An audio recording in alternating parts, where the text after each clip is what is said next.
ગ્રહોમાં સૌથી પાવરફુલ ગ્રહ એટલે સૂર્ય, ગ્રહોનો રાજા સૂર્ય ગ્રહ. સૂર્ય ગ્રહનો સંબંધ આત્માનો કારક ગણાય. સૂર્ય ગ્રહ કોન્ફિડન્સનો ગ્રહ છે. સૂર્ય ગ્રહ માન સન્માન અને પ્રતિષ્ઠા, આપણને સમાજમાં સન્માન, પરિવારમાં બધે જ માન સન્માનની પ્રાપ્તિ કરાવે.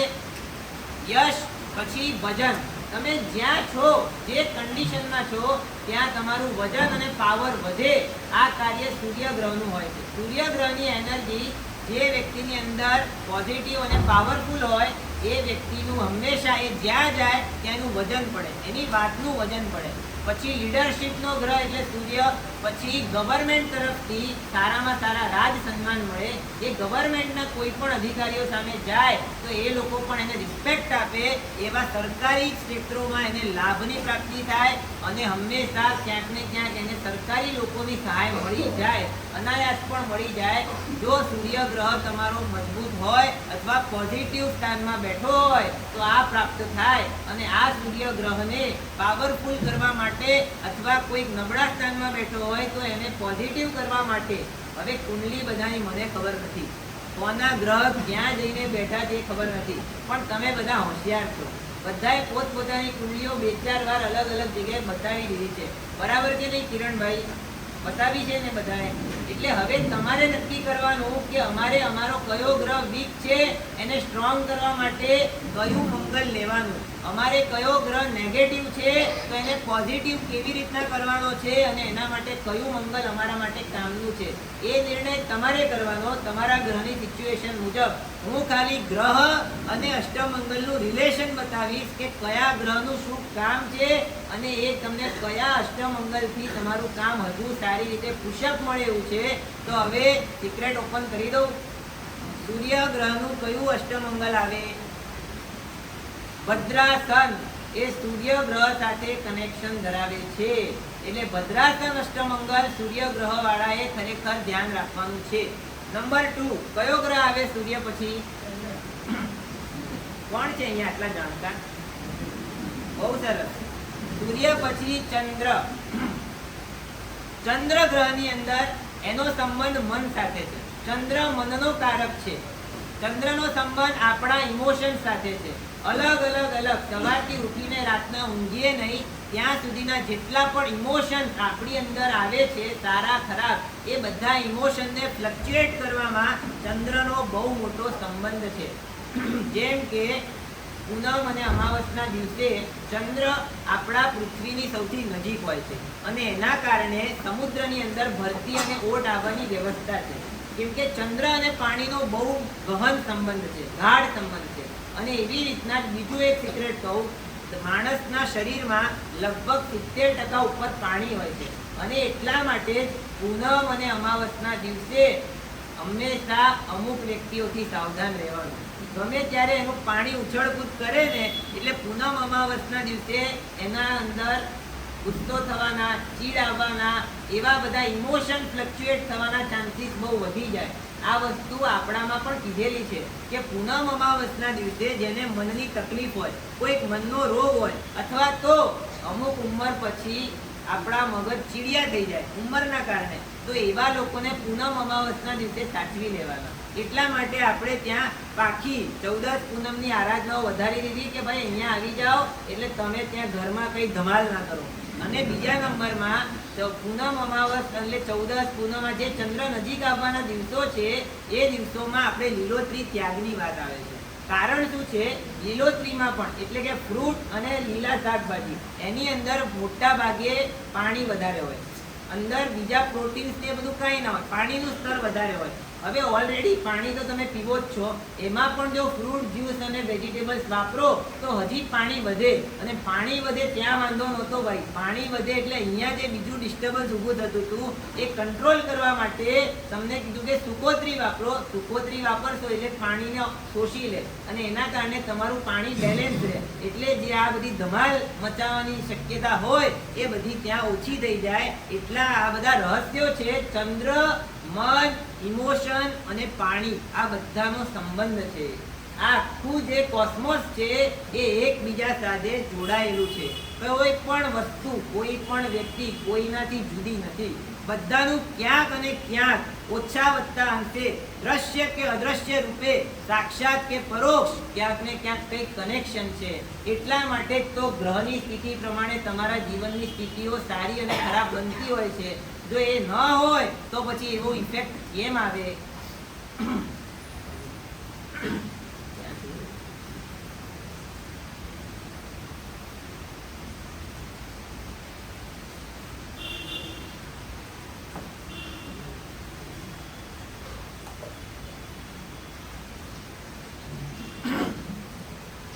બીજા નંબરની અંદર કોન્સન્ટ્રેશન. ચંદ્રનો સીધો સંબંધ કોન્સન્ટ્રેશન સાથે છે. સ્ટડી હોય કે પછી બિઝનેસ હોય, ક્યાંય પણ તમારું કોન્સન્ટ્રેશન મજબૂત નથી તો સમજી લો કે ચંદ્ર ગ્રહમાં ક્યાંક પ્રોબ્લેમ છે. ચંદ્ર અને કોન્સન્ટ્રેશનનો સીધો સંબંધ છે. એટલે જેટલી પણ મમ્મીઓ પોતાના દીકરા માટે ફરિયાદ રાખે છે કે ભણવામાં એનું ધ્યાન નથી, તો ક્યાંક ને ક્યાંક એની એકાગ્રતા, એના કોન્સન્ટ્રેશનમાં ફરક છે. અને એ કોન્સન્ટ્રેશનનો સંબંધ ચંદ્ર સાથે છે. બીજા નંબરમાં કરુણા. હૃદયમાં જે કરુણાનો ભાવ, આજકાલ બહુ મોટી ક્રાઇસિસ જે કરુણાની થઈ છે, એનો પણ સંબંધ ચંદ્ર સાથે છે. પછી માતા તરફથી જે સુખ મળવું જોઈએ, માતૃસ્થાન, માતા તરફથી પ્રેમ મળવો જોઈએ, આ બધા જે સ્થાન. હવે અમુક વ્યક્તિની મમ્મીઓ નાનપણમાં ગુજરી જાય છે, અમુક વ્યક્તિની મમ્મીને એનો પ્રેમ નથી મળતો. આ બધામાં પણ ક્યાંક ને ક્યાંક ચંદ્રનો રોલ હોય છે. એવી રીતના પિતામાં રહી ગયું, પિતાનો રોલ સૂર્ય સાથે છે, માતાનો આખો સંબંધ ચંદ્ર સાથે છે. તો આ બધી વસ્તુઓ, માતૃ સુખ, માતા તરફથી મળનારું સુખ, આ બધી વસ્તુનો સંબંધ ચંદ્ર સાથે છે. અને ચંદ્રનો સંબંધ કયા અષ્ટમંગલ સાથે છે? ચંદ્રનો સંબંધ પૂર્ણ કલશ નામના અષ્ટમંગલ સાથે છે. એટલે આ બધા મુદ્દાઓને લઈને જેને ઇન્ટરેસ્ટ હોય એ લોકોએ પૂર્ણ કલશ તરફ ધ્યાન આપવાનું. નંબર 3, મંગળ. ચંદ્ર પછી કયો ગ્રહ આવે? રવિ, સોમ, મંગળ. મંગળ એટલે કે ઉર્જા, મંગળ એટલે પરાક્રમ, મંગળ એટલે કે પ્રોપર્ટી અને જમીન, એનો ગ્રહ છે. પ્રોપર્ટી અને જમીન રિલેટેડ જેના કામો ચાલી રહ્યા છે, જેને અલગ અલગ પરાક્રમની જરૂર પડે છે પોતપોતાના લાઈફમાં, એવી કોઈ પોસ્ટ ઉપર છો. પછી સાહસ, ધંધામાં બધું જ છે પણ સાહસ નથી આવતું. કેવી રીતના રિસ્ક ઉઠાવવું એવો પાવર અંદરથી જનરેટ નથી થતો. પછી નિડરતા, પછી on the spot decision power, કે અત્યારે આ સિચ્યુએશનમાં મારે શું નિર્ણય લેવાય, આ એક બહુ મોટી કમી ઘણા બધા લોકોમાં છે કે પરિસ્થિતિ પ્રમાણે તાત્કાલિક નિર્ણય નથી લઈ શકતા. અંદર નાનો મોટો ડર રહે કે નહીં, આમ કરીશું તો આમ થઈ જશે, આમ કરીશું તો આમ થઈ જશે. તો આ બધી નિર્ણય ક્ષમતાઓને જે ઇફેક્ટ કરે છે. એ સિવાય આની નેગેટિવિટી, જો મંગળ નેગેટિવ હોય તો કલહનું વાતાવરણ બહુ રહે, ક્રોધ બહુ આવે ને. નંબર 2, ઉતાવળ. એના લાઈફમાં ઉતાવળિયો સ્વભાવ હોય, ફાસ્ટ બોલે, ફાસ્ટ ચાલે, ફાસ્ટ કોઈ પણ રિએક્શન આપે, ઓન ધ સ્પોટ રિસ્પોન્સ નહીં પણ શું આપી દે? રિએક્શન આપી દે. તો આ બધી નેગેટિવ અસરો મંગળની છે. પોઝિટિવ અસરો પણ બતાવી. આ નેગેટિવ અસરોને ઘટાડવા માટે અને આ પોઝિટિવ અસરોને પામવા માટે મંગળ ગ્રહની એનર્જી છે. અને એ મંગળ ગ્રહને એક્ટિવેટ કરવા માટે કયું મંગળ છે? સ્વસ્તિક. તમે બધા થોડું ગેસ કરતા જાઓ એટલે તમને આઈડિયા આવે. મંગળ ગ્રહ માટે સ્વસ્તિક. નંબર 4, મંગળ પછી કોણ આવે? જોરથી બોલો જરાક એટલે એમ ખબર પડે, તમે બધા સાંભળો છો બરાબર. મંગળ પછી બુધ. બુધ એટલે બુદ્ધિ, બુદ્ધિનો ગ્રહ બુધ, વ્યાપારનો ગ્રહ બુધ, વાણીનો ગ્રહ બુધ, મેમરીનો ગ્રહ બુધ, નોલેજ અને કોમ્યુનિકેશન પાવર, સારામાં સારો પ્રેઝન્ટેશન પાવર. તમારી પાસે બધું જ છે પણ તમે તમારી પ્રોડક્ટને જો બરાબર રીતે પ્રેઝન્ટ ના કરી શકો તો એ બધી જ વસ્તુ તમારા માટે કામની નથી. આજે આપણે જોઈએ છે કે કોઈક વ્યક્તિ પાસે બીજું કાંઈ નથી પણ કોમ્યુનિકેશન અને પ્રેઝન્ટેશન એટલું આલાગ્રાંડ છે કે એ માણસ ક્યાંય અટકતો નથી. આપણી પાસે બધું છે પણ પ્રેઝન્ટેશન પાવર આપણું નબળું પડે છે ક્યાંક ને ક્યાંક. આ બધી વસ્તુઓ ગોડ ગિફ્ટેડ હોય છે, આ બધી વસ્તુઓ કુદરતી રીતે જન્મથી મળતી હોય છે. એટલે એ બધી વસ્તુઓ જે થયું તે થયું, પણ એને આપણે એક્ટિવ કરી શકીએ, એને હજુ થોડું ઇમ્પ્રૂવ કરી શકીએ આ બધા ઉપાયો દ્વારા. એટલે બુધ એટલે નેટવર્કિંગ. તમારે નેટવર્કિંગનું જ્યાં ક્યાં તમને કમી લાગતી હોય કે તમારું નેટવર્કિંગ પ્રોપર થતું જ નથી, પછી ગણિત મેથ્સ જેને વીક હોય, ગણિતમાં જે લોકો કાચા પડતા હોય, આ બધા માટે બુધનો ગ્રહ છે. અને આના નેગેટિવ ઇમ્પેક્ટ એ છે ખોટો નિર્ણય. ક્યારેક ઘણીવાર એવું બને કે નિર્ણય જે લેવો જોઈએ એ લઈ ન શકીએ અને ખોટા નિર્ણયો લેવાઈ જતા હોય લાઈફમાં. પાછળથી રિયલાઇઝ થાય કે યાર આ નિર્ણય ખોટો લઈ લીધો, પછી વિશ્વાસઘાત થાય. અવારનવાર અથવા ક્યારેક ક્યારેક તમારી સાથે જ ફ્રોડ થાય, વિશ્વાસઘાત થાય. અથવા તો હજી એક પ્રોબ્લેમ કે હંમેશા તમારું મન ડ્યુઅલ ચાલે, દુવિધા રહે, આમ કરવું કે આમ કરવું કે આમ, આ તમને આઈડિયા જ ના આવે. તો આના માટે બુધ ગ્રહ, અને એ બુધ ગ્રહ માટે મંગલ કયું છે? દર્પણ. બુધ ગ્રહનું મંગલ દર્પણ. નંબર 5 ગુરુ ગ્રહ. રવિ, સોમ, મંગળ, બુધ અને ગુરુ. ગુરુ એટલે સમજદારી, ગુરુ એટલે વિઝડમ. એક બુધ એટલે નોલેજ હોય અને ગુરુ એટલે વિઝડમ હોય. નોલેજ અને વિઝડમ બહુ અલગ વસ્તુ છે. તમને ખબર છે કે સંસાર શું છે અને મોક્ષ શું છે, તમને ખબર છે પુણ્ય શું છે અને પાપ શું છે, એ બધું નોલેજ કહેવાય. અને એ નોલેજના આધારે તમારી અંદર જે જાગૃતિ આવે, જે બોધ પ્રગટે, એ વિઝડમ કહેવાય. એટલે નોલેજ ઘણું બધું હોય નકામું છે, પણ વિઝડમ 1% હોય તમારું આત્મકલ્યાણ થઈ જાય. એટલે નોલેજ કરતા વિઝડમનું મહત્વ ઘણું વધારે છે. અને ગુરુ ગ્રહનો સંબંધ સમજદારી, ડહાપણ, વિઝડમ સાથે છે.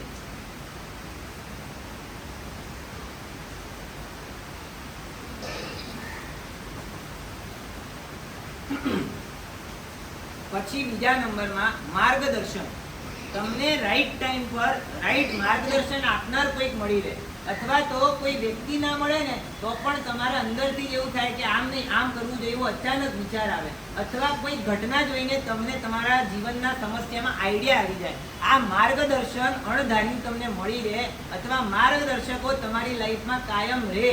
આજે આ હતા તો 10 વર્ષ પછી બીજા, તો 10 વર્ષ પછી ત્રીજા, પણ કોઈક ને કોઈક તમને ગાઈડ કરનાર. જેમ અર્જુનને શ્રી કૃષ્ણ મળી ગયા અને આખું મહાભારતનું યુદ્ધ આટલા ઓછા બળ સાથે પણ જીતી ગયા, કારણ કે પ્રોપર માર્ગદર્શક ગુરુ એના હાથમાં હતા, એની પાસે હતા. તો ગુરુ ગ્રહ પાવરફુલ, તો સમજદારી મળે, માર્ગદર્શન મળે. બીજા નંબરમાં એક્સપાન્ડ. તમારે જે વસ્તુનો વિસ્તાર કરવો છે એના માટે ગુરુ ગ્રહનું બળ જોઈએ. સંતાન સુખ. સંતાનો થતા નથી અથવા સંતાનો સાથે તમારું બોન્ડિંગ નથી, સંતાન તરફથી સુખ નથી. જેમ પિતાના સુખ માટે સૂર્ય છે, માતાના સુખ માટે ચંદ્ર છે, એમ સંતાન સુખ માટે ગુરુ છે. સંતાન સુખ માટે પછી અધ્યાત્મ જ્ઞાન, સ્પિરિચ્યુઅલ નોલેજ, એના માટે ગુરુ છે. અને ધનની વૃદ્ધિ, બહુ ઇમ્પોર્ટન્ટ વસ્તુ ને સૌથી જરૂરી, ધનની વૃદ્ધિ કે નહીં જરૂરી લાગે છે? જરૂરી છે. તો ધનની વૃદ્ધિ માટે ગુરુ ગ્રહનું બળ હોવું પણ તમારા કુંડલીમાં જરૂરી છે.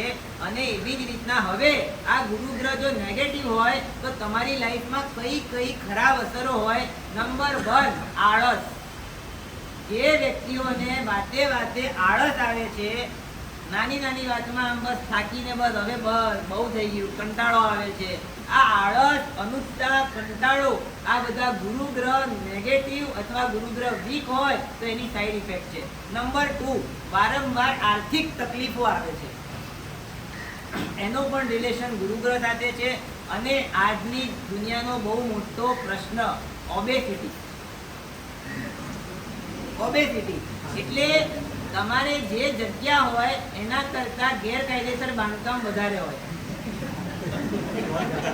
હવે તમારી પાસે જેટલું કુદરતે તમને સ્ટ્રક્ચર આપેલું એનાથી તમે બધી ગેલેરી ખેંચી લીધી, ક્યાંક ઓલું બીજું કંઈક ખેંચી લીધું, અને એ એક્સ્ટ્રા બાંધકામ આજની બહુ મોટી સમસ્યા છે.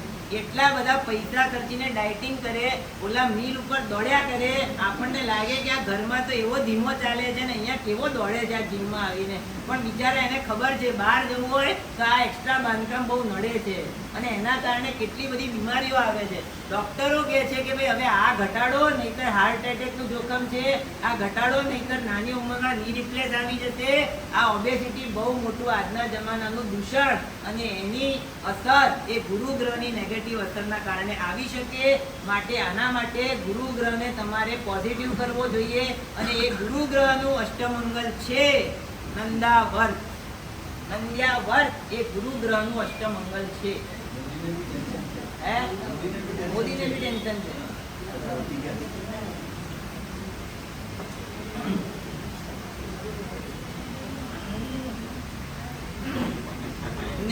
નેક્સ્ટ કયું આવે? શુક્ર ગ્રહ. શુક્ર ગ્રહ એટલે પ્રેમનો ગ્રહ, લવ, આર્ટ, કળાનો ગ્રહ. અલગ અલગ પ્રકારની કળાઓ બધી જ, એ પછી તમારી ગૌલી હોય કે તમારી કુકિંગ આર્ટ હોય કે એ પછી તમારું એન્જિનિયરિંગ હોય, એ પછી તમારી બધી ક્રિએટિવિટી હોય, એ પછી ગ્રાફિક્સ હોય, એ બધી જ આર્ટ કળાઓ એના માટે શુક્રનો ગ્રહ છે. બીજા નંબરમાં લગ્ન. લગ્ન જીવનનો ગ્રહ શુક્ર છે. રિલેશનશિપ, અલગ અલગ સંબંધો, આપણા ભલે ભાઈ ભાઈના હોય કે પછી દોસ્તારોના હોય, દોસ્તી યારીના હોય કે પછી પ્રેમના સંબંધો હોય, જે કોઈ લાગણી તંત્ર છે, અંદર અંદરના રિલેશન, એની સાથે શુક્ર ગ્રહનો સંબંધ છે. હજુ એક અગત્યની વસ્તુ તમારા માટે, બ્યુટી, સુંદરતા સાથે શુક્ર ગ્રહનો સંબંધ છે. પછી લક્ઝરી, બધું આપણે બ્રાન્ડેડ જોઈએ, લક્ઝરિયસ જોઈએ. તો લક્ઝરી એ શુક્ર જેના જીવનમાં પાવરફુલ છે, એ લોકોના જીવનમાં હંમેશા લક્ઝરિયસ વસ્તુઓ સામેથી આવીને ઊભી રહેવાની છે. ઓછા એફર્ટમાં પણ લક્ઝરિયસ બ્રાન્ડેડ વસ્તુઓ ભોગવશે માણસ. ભોગ, વિલાસ, સુખ, સુવિધા અને સારામાં સારી સામગ્રીઓની પ્રાપ્તિ શુક્ર ગ્રહ પાવરફુલ હોય અથવા પોઝિટિવ હોય તો થાય. અને હજુ આગળ હવે એના નેગેટિવ, આ પોઝિટિવ્સ બતાવ્યા. શુક્ર ગ્રહ જો ડાઉન છે, વીક છે અથવા નેગેટિવ છે તો ફાલતુ ખર્ચાઓ તમારા જીવનમાં વધતા જ હોય. એટલે હવે તમે ક્યાંક બહાર અહીંથી આમ ઘરે જતા હો, તમને મન થઈ જાય કે ચલો ના ખરીદી લઈએ. હવે કાંઈ જરૂર નથી તો ખરીદી લઈએ. એટલે આજકાલની આ બહુ મોટી સમસ્યા છે. જરૂર કરતાં ડબલ વસ્તુ ખર્ચીને ખરીદીને ઘરે લાવીને મૂકી દે. ફિઝુલ ખર્ચી, જે આપણે બિલકુલ અનનેસેસરી છે. આ ફાલતુ ખર્ચાઓ આપણા જીવનમાં આવ્યા જ કરે. અથવા તો કોઈક વસ્તુ તૂટી જાય. હવે આપણે સાવ સારી રીતે સાચવીને મૂક્યું હોય, ખબર નહીં ક્યાં ધક્કો વાગી ગયો ને સાલું ફૂટી ગયું. ખોટા ખર્ચા લાઈફમાં આવીને ઊભા રહેતા હોય. આ શુક્ર ગ્રહ નેગેટિવ હોય તો આ બધું થાય. લગ્ન જીવનમાં ડિસ્ટર્બન્સ, તમારી અંદર કોઈ પણ મેટરને લઈને બનતું ન હોય, વારંવાર કોન્ફ્લિક્ટ આવતા હોય. પછી લસ્ટ, અતિશય સેક્સ્યુઅલ એનર્જી, વધારે પડતો કામ રાગ તમને સતાવતો હોય. પછી મોહ, પ્રોપર વસ્તુમાં પ્રોપર તમને જ્ઞાન જ ન થાય, તમારું મન સ્ટીફ થઈ જાય. તમને એમ જ લાગે કે આ જ સારું છે. તમે ગમે તેટલી ઓલીને સમજાવો તો પણ એ અબ્દુલ્લાને છોડે જ નહીં. તો આ શું છે? મોહ છે. જેને તમે કહો કે ભાઈ આ ક્યાં તું આમાં વળગી ગઈ, પણ એ છોડે જ નહીં. ના, આના સિવાય બીજું કાંઈ નથી. આ જ મારી દુનિયા છે. આવું બધું પણ આજના જમાનામાં ઘણું બનતું હોય. આ બધી વસ્તુ મોહ છે કે કોઈક ખોટી વસ્તુમાં તમારું ચિત્ત એવું ચોંટી જાય, સારા વેલ વિશર્સ તમને સમજાવે પણ તમે સમજી ન શકો. આ મોહ છે. તમારા મનને હંમેશા ઊંધી દિશામાં ખેંચતું જ રહે. અને સંબંધોમાં વિઘ્ન, તમે કેટલો બધો એફર્ટ લો તો પણ ખબર નહીં ક્યાં માઠું લાગી જાય અને સંબંધો પાછા તૂટી જાય. સંબંધોમાં હંમેશા ડિસ્ટર્બન્સ રહે. એ પછી માતા પિતા સાથે હોય, છોકરાઓ સાથે હોય, વાઈફ સાથે હોય, ભાઈઓમાં હોય, કાકા મામા માતા ફોઈ ફુવામાં હોય, સંબંધો અથવા દોસ્તોમાં હોય. માંડ સંબંધો મજબૂત કર્યા પાછા તૂટી જાય, પાછા મજબૂત કરો, પાછા તૂટી જાય. Relationship disturbance. આ શુક્ર ગ્રહ નેગેટિવ હોય તો આ બધી ઇફેક્ટ આવી શકે. તો પછી આ તો બહુ જરૂરી છે ને. કેટલા બધા કામના મુદ્દા આવ્યા આમાં.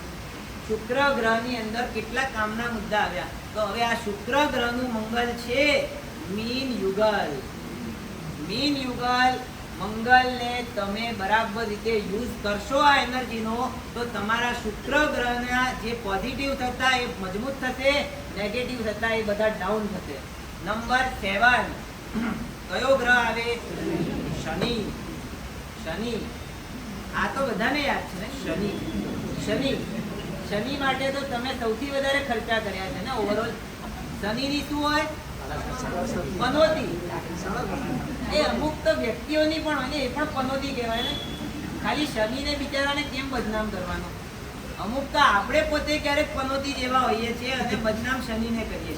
હવે ઘણી વાર અમુક લોકો ઘરમાં એન્ટ્રી લે ને એટલે મનમાં બોલે પનોતી આવી ગયેલો. હવે એવા પનોતી જેવા આપણે પણ છીએ, પણ કાયમ શનિને જ બિચારાને બદનામ કરીએ. હું એમ કહું છું, શનિ ગ્રહને બદનામ ના કરો. શનિ તો ખરેખર જજ છે, જજ. એ ખોટો નથી, એ સારોય નથી. શનિ ઇઝ ઇક્વલ ટુ જજ. તમે સારા કર્મ કરીને આવ્યા તો તમને સારું જ રિઝલ્ટ આપે. ગમે તેવા વિઘ્ન હોય તો તમારી જવાબદારી બચાવવાની જવાબદારી 100 શનિ તમારી લઈ શકે. શનિ એટલે વેરી સ્ટ્રોંગ. તમને અંદરથી પાવર આપે, તમને અંદરથી સ્ટ્રેન્થ આપે, તમારો વિલ પાવર સ્ટ્રોંગ કરે. શનિ તો ઉલટો એટલો આમ જોવા જાવ તો જબરદસ્ત ગ્રહ છે, પણ ખબર નહીં અમુક એવા પંડાઓ એને બદનામ કરીને મૂકી દીધો છે. હવે આ શનિ ગ્રહ ખરેખર કર્મ જો ગ્રહ છે. કર્મ, તમે જે કર્મો કરો છો અથવા કરીને આવ્યા છો એ પ્રમાણે તમને બરાબર એનું એ પ્રમાણે સજા આપે અથવા ઇનામ આપે. તમે જેવું કર્યું એ પ્રમાણે મેન્ટેન કરી આપે. તો પછી તમે સારા કર્મો કરો ને તો આ શનિ ઉલટો તમને એટલો પોઝિટિવ આપશે. આ શનિની પનોતીમાં રોડપતિઓ કરોડપતિ બની જાય અને આ શનિની પનોતીમાં કરોડપતિઓ રોડપતિ બની જાય. એવા હજારો લાખો ઉદાહરણો બન્યા છે. એટલે શનિ ખાલી આપણને રોડપતિ બનાવે એવું નથી. શનિ રોડપતિ લોકોને રાતોરાત કરોડપતિ પણ બનાવી દે એટલી તાકાત શનિ ગ્રહમાં છે. બીજા નંબરમાં જમીન અને પ્રોપર્ટીના સોદા, એના માટે પણ શનિ ગ્રહ છે. હજુ માસ સપોર્ટ, તમને એવા કોઈ સેક્ટરમાં તમે બેઠા છો જ્યાં તમને પબ્લિક સપોર્ટની બહુ જરૂર છે. જેમ ધીરજભાઈ જેવા બેઠા હોય, હવે સંઘના મેમ્બરોનો સપોર્ટ ના હોય તો સંઘ ચાલી ન શકે. એવી રીતના કોઈ કંપનીમાં તમે સારી પોસ્ટ ઉપર છો અને તમારા અંડરમાં 50-100 જણા કામ કરે છે, તો ત્યાં તમારી આખી ટીમ તમારી સાથે કનેક્ટ કરે એવી જરૂરી છે. તો એના માટે પણ માસ સપોર્ટ જોઈએ. એના માટે શનિ પાવરફુલ જોઈએ. આવા અનેક સારા વસ્તુઓ. કર્મ એટલે બધું આવી ગયું. હવે એમાં કાંઈ વિસ્તાર રહેતો નથી. શનિ ઇઝ ધ કિંગ મેકર. શનિ એ ગ્રહોમાં કિંગ મેકર છે. 8 ગ્રહો શનિ સિવાયના, એને શનિની દ્રષ્ટિથી બહુ મોટી સારી અને ખરાબ ઇફેક્ટો આવે. કારણ કે એકદમ સિમ્પલ છે.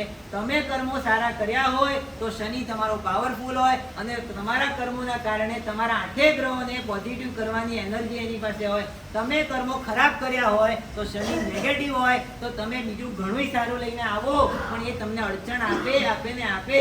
કેમ? કર્મ ભોગવવા પડે ભાઈ, એમને જવાય નહીં. એટલા માટે આ શનિ ગ્રહ. હવે એના નેગેટિવ્સ જોઈએ. કોઈ પણ કાર્ય ચાલુ કરો અને વિઘ્નો આવીને ઉભા રહે. વિઘ્નકારક. નંબર 2, દરિદ્રતા, એટલે માણસને ક્યારેય ફાઇનાન્શિયલી અપ થવા ન દે. નંબર 3, અવારનવાર બીમારીઓ. સારા શ્રીમંતોની પણ આ ફરિયાદ છે. સાહેબ ખબર નહીં ક્યાંથી પણ વરસ થાય છે ને એકવાર એવી બીમારી આવે છે કે અમે અંદરથી તૂટી જઈએ છીએ. હવે આ વારંવારની બીમારી, પછી લોનલીનેસ, એકલતાની પીડા. ભલે આમ કરોડો રૂપિયાનો કારોબાર છે, પરિવાર સારો છે, બધું છે, પણ ખબર નહીં ક્યાંય કનેક્શન બેસતું નથી. હંમેશા એને એવી ફીલ આવે છે કે હું એકલો છું, મારા સપોર્ટમાં કોઈ નથી, મારે મારી લાગણીઓ શેર કરવી તો કોની સાથે કરવી, મારા લાઈફમાં એવું કોઈ છે જ નહીં. તો આવી બધી એકલતાની પીડા જે સતાવે છે એના કારણમાં પણ ક્યાંક ને ક્યાંક શનિ છે. અને હજુ આગળ હાર્ડ સ્ટ્રગલ. લાઈફમાં સફળતા તો મળે પણ કાળી મજૂરી કરવી પડે. અને ડિપ્રેશન, આજના જમાનાની મોટી સમસ્યા ડિપ્રેશન. નાની વાતમાં ખોટું લાગી જાય, ઓછું આવી જાય, અપેક્ષાઓ તૂટી જાય અને ડિપ્રેશન આવે. તો આ બધી નેગેટિવ ઇફેક્ટ્સ આ શનિ ગ્રહના કારણે મેહુલભાઈ આવે છે. અને આ શનિ ગ્રહને પાવરફુલ કરવો છે. યસ, કોણ બોલ્યું યસ? એ બધા રવિવારે યાદ રાખજો કે યસ. હમણાં યસ નહીં, રવિવારે ધીરજભાઈ કે આ લોકો કે જવા દઈએ આગળ તો તમારે કહેવાનું યસ. શું કહેવાનું? યસ.